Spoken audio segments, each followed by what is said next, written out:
Portanto, ele começa por dizer que o atual treinador me deixa à margem e com os últimos jogos no banco. Pois bem, desde que eu estou cá em 7 jogos, foi titular em 4 e teve 3 no banco.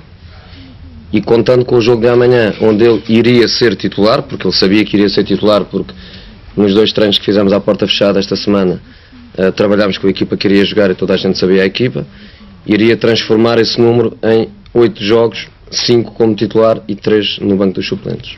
Não é fácil para um treinador gostar de um jogador que tem uma média absurda de fora de jogo por jogo, que não sabe quando a bola está em posse do adversário no lado contrário, que ele tem que fechar o espaço interior e não ficar aberto, que não sabe o que é a relação posicional e a ocupação equilibrada do espaço, que fora de casa, quando lhe mostra os dentes, foge, que contra o Almestado, o Belenenses e o Boa Vista teve 3 vezes na cara do guarda-redes e não fez um golo, que ao intervalo, quando eu sou um bocadinho mais agressivo, vai fazer queixas ao secretário técnico a dizer que eu sou muito agressivo e que tem medo de mim.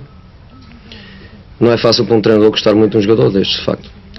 Depois diz, nunca falou comigo, o relacionamento não é o mais correto.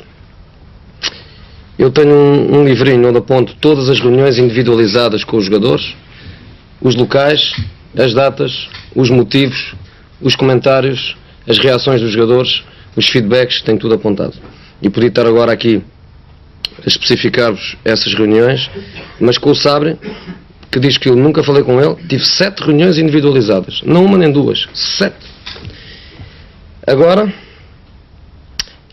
e das 7, 3 foram nos últimos 4 dias. E nunca falou comigo. Ele não gosta das coisas que eu lhe digo. Mas bem, passamos. Depois diz, 15 ou 20 minutos é pouco para mim. Pois o único jogo em que ele só jogou 20 minutos foi em Passos de Ferreira, onde, por sinal, demorou 8 minutos a preparar as botas e as caneleiras. Eu só quero deixar uma mensagem ao Sabre e uma aos sócios. E ao Sabre deixo-a porque, se ele deixou mensagens para mim via comunicação social, eu sinto-me perfeitamente à vontade para deixar mensagens ao Sabre via comunicação social. E a mensagem é, também na sequência de algo que ele diz na entrevista, eu digo-lhe, isto é o Sport Lisboa Benfica, não é o PAOK de Salónica.